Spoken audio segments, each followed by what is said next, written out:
আসসালামু আলাইকুম ওয়া রাহমাতুল্লাহি ওয়া বারাকাতুহু।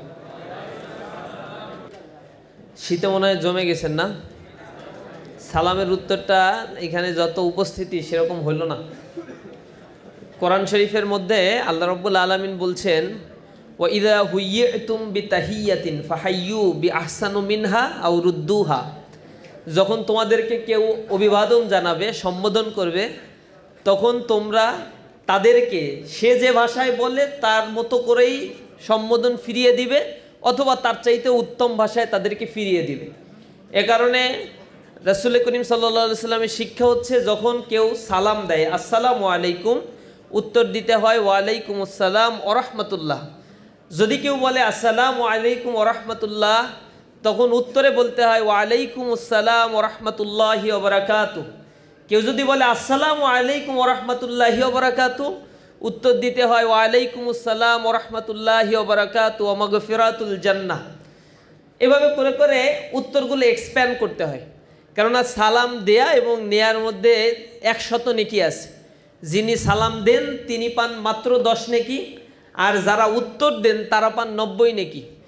দেয়া এবং নেয়ার মধ্যে 100 নেকি। সালাম দেয়া সুন্নাত, কিন্তু জবাব দেয়াটা ওয়াজিব, আর যেটা ওয়াজিব তাতে সওয়াবও বেশি। তাহলে আপনারা বলবেন যে তাহলে সালাম দেব কেন? সালাম তো সবসময় নেয়ার জন্য বসে থাকবো। আল্লাহ রাসূল আবার সমাধানও দিয়েছেন, যে ব্যক্তি সালাম আগে দেয় সে ব্যক্তি অহংকার মুক্ত, আর যে অহংকার মুক্ত সে আমার সাথেই জান্নাতে থাকবে। তাহলে সালাম দেয়া এই কারণে প্রতিযোগিতা লেগে যেত সাহাবীদের মধ্যে। আল্লাহ রাসূল এই কারণে বলতেন আসসালামু ক্বাবলাল কালাম, যখনই কোনো কথা বলবা আগে সালাম দিয়ে নিবা। আলা মান আরাফতা ওয়া মান লাম তারিফ, মানুষ তুমি চিনো আর না চিনো, যখনই দেখবা তখনই সালাম দিবা। আল্লাহ রাসূল আরেক জায়গায় বলছেন আল মুমিনু আলাল মুমিনি সিত্তু খিসালিন, একজন মুমিনের উপর আরেকজন মুমিনের 6টা হক রয়েছে। তার মধ্যে একটা হক হচ্ছে ফায়ুসাল্লিমু আলাইহি, তাকে অবশ্যই তুমি সালাম দিবা। আমাদের ইসলামে যেটা শিখিয়ে দেওয়া হয়েছে যে তোমার উপরে আসসালামু আলাইকুম, তোমার উপরে আল্লাহর প্রশান্তি শান্তি বর্ষিত হোক, অরাহমা, এবং তোমার উপর রহমতও বর্ষিত হোক। কত চমৎকারভাবে আমরা নিষ্কলুষভাবে একজন মানুষের কল্যাণ কামনা করতে থাকি। মুসলমানদের হচ্ছে এটা স্পেশাল ফিচার।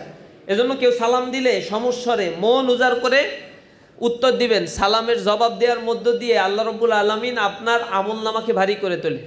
আসসালামু আলাইকুম ওয়া রাহমাতুল্লাহি ওয়া বারাকাতুহু। আলহামদুলিল্লাহ, আমরা আল্লাহ রাব্বুল আলামিনের দরবারে লাখো কোটি শুকরিয়া আদায় করছি যে মহান মুনিব আমাদেরকে সুস্থতার সাথে একটি দ্বীনি পরিবেশে বসার তৌফিক দান করেছেন। যে মজলিসে আসার জন্য ঘর থেকে বের হলে আল্লাহ রাব্বুল আলামিনের নির্দেশে রহমতের ফেরেশতারা তার নাজাতের জন্য দোয়া করতে থাকে, আবার যতক্ষণ পর্যন্ত না তারা বিচ্ছিন্ন হয়ে নিজ গৃহে প্রবেশ করে ততক্ষণ পর্যন্ত তার প্রোটেকশন আল্লাহ রাব্বুল আলামিনের এই ফেরেশতারা দান করতে থাকে। এবং এই ব্যাপারে বলা হয়েছে 7 শ্রেণীর লোককে আল্লাহ রাব্বুল আলামিন তার আরশের ছায়ার নিচে স্থান দিবেন। তার মধ্যে একটা শ্রেণী থাকবে এরকম যে ইজতামা আলাইহি ও তাফাররাকা আলাইহি, তারা পরস্পর মিলিত হয় আল্লাহর সন্তুষ্টি অর্জনের জন্য, আবার বিচ্ছিন্ন হয়ে যায় আল্লাহর সন্তুষ্টি অর্জনের জন্য। এই ব্যক্তিকে আল্লাহ রাব্বুল আলামিন আরশের ছায়ার নিচে স্থান দিবেন। তো সেই কাতারে আল্লাহ রাব্বুল আলামিন যে আমাদেরকে শামিল করেছেন, এখানে আমরা কোনো আজগুবি গল্প করি না, কারো প্রশংসা ব্যক্তির প্রশংসা করে আসমানে উঠিয়ে দেই না। আমরা কোনো ভাইকে চরিত্র খায় সিগারেট ওদিকে চরিত্র ফুলের মতো পবিত্র বলে গুণকীর্তন করে আল্লাহর আরশকে কাঁপাই না।